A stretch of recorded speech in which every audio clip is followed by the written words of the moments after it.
Hi friends, అందరికీ నమస్కారం. ఈరోజు కథ పరీక్ష. రంగాపురంలో ఉన్న పాఠశాలలో ఒక గురువు ఉండేవారు. ఆయన తన శిష్యుల శక్తి సామర్థ్యాలను పరిశీలించడానికి అప్పుడప్పుడు పరీక్ష పెట్టేవాడు. ఒకరోజు శిష్యులను పిలిచి, ఈసారి పుస్తకంలో ప్రశ్నలపైన కాకుండా కాస్త భిన్నంగా ప్రకృతి గురించి పరీక్ష పెట్టాలనుకుంటున్నాను. ఈ పరీక్షకు పెన్ను పేపరు అవసరం లేదు అని చెప్పారు. మర్నాడు శిష్యులందరూ పరీక్షకు హాజరయ్యారు. గురువు వచ్చి ఆ విద్యార్థుల బృందంలోనే తెలివైన ముగ్గురిని ఎంపిక చేశాడు. మీరు ముగ్గురు మన ఊరికి దగ్గరలో ఉన్న పెద్ద గుట్ట మీదికి ఎంతవరకు ఎక్కగలరో ఎక్కిరండి. వచ్చేటప్పుడు మాత్రం గుర్తుగా ఏదైనా గుర్తు కోసం ఆనవాలు పట్టుకురండి అని ఆదేశించి పంపారు.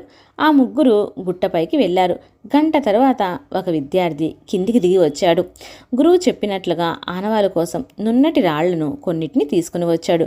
గురువుకి ఆ రాళ్లను ఇస్తూ గుట్టపైకి ఎక్కుతుంటే వెళ్లే దారిలో ఒక సెలయేరు కనిపించింది. అందులో నునుపు తేలిన రాళ్లు ఉన్నాయి అని చెప్పాడు. శిష్యుడు ఎంతవరకు ఎక్కి ఉంటాడో గురువుకు అర్థమైంది. మరో శిష్యుడు మధ్యాహ్నం తర్వాత వచ్చాడు. గుర్తు కోసం ఒక చెట్టు మూలికను తెచ్చి గురువుకు ఇచ్చాడు.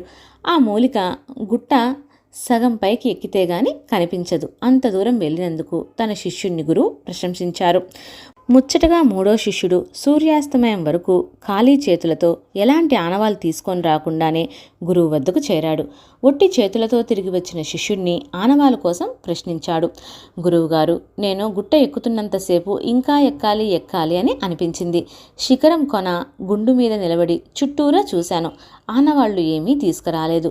కానీ ఆహా, పైనుంచి చూస్తే పచ్చని ప్రకృతి రమణీయత కనువిందుగా ఉంది. అంతేకాకుండా సముద్రాన్ని కూడా చూశాను. ఆకాశాన్ని చూస్తే నేలపై పందిరి పరిచినట్లు ఉంది అని ఎంతో ఉత్సాహంగా అన్నాడు. శిష్యుడు చెప్పే మాటల్లో నిజాయితీ కనిపించింది.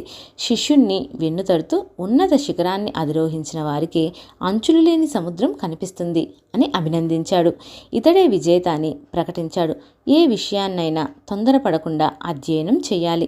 ప్రతి విషయాన్ని క్షుణ్ణంగా పరిశీలించాలి.